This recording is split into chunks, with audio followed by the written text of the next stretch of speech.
अस्सलाम वालेकुम रहमतुल्लाह। मिल्लत टाइम्स में खैर मक़दम है। सबसे बड़ी ब्रेकिंग न्यूज़ ये है कि all India Muslim personal law board ने सुप्रीम कोर्ट के फैसले के खिलाफ रिव्यू पिटीशन दायर करने का फैसला किया है। आज लखनऊ में all India Muslim personal law board की मजलिस आमला की मीटिंग हुई, जिसमें बोर्ड ने फैसला किया कि बाबरी मस्जिद राम मंदिर तनाज़ुर पर सुप्रीम कोर्ट का जो फैसला आया है उसमें कई सारी खामियां हैं और मस्जिद को तस्लीम करने के बावजूद सुप्रीम कोर्ट ने वो जगह मंदिर बनाने के लिए दी है।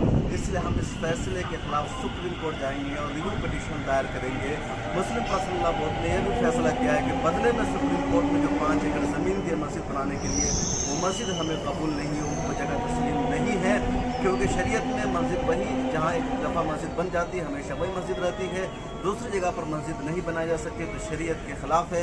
तो पूरे मुल्क की और दुनिया भर के मुसलमानों की इंसाफ पसंद आवाम की नज़र थी कि मुस्लिम पर्सनल लॉ बोर्ड क्या फ़ैसला करते हैं, क्योंकि मुसलमानों की सबसे बड़ी ऑर्गेनाइजेशन है और यही सुप्रीम कोर्ट में मुकदमा लड़ रही थी बाबरी मस्जिद का। तो बोर्ड ने आज 17 नवंबर को ये फैसला कर लिया है कि हम रिव्यू पिटीशन दायर करेंगे और वो ज़मीन भी कबूल नहीं है।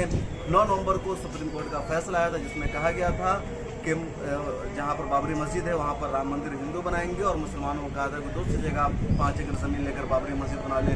मुस्लिम पर्सनल लॉ बोर्ड ने और कह लीजिए कि हिंदुस्तान के मुसलमानों ने इस फैसले से डिसएग्री किया है, अदम इत्मीनान के साथ किया है और अब रिव्यू पिटीशन दायर करने के लिए दोबारा सुप्रीम कोर्ट जाने का फैसला किया है। इस वक्त की ब्रेकिंग न्यूज़ है, पूरे मुल्क की निगाहें मुंतज़िर थी।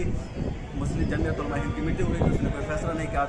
आज मुस्लिम पर्सनल लॉ बोर्ड ने फैसला कर लिया है कि फैसले में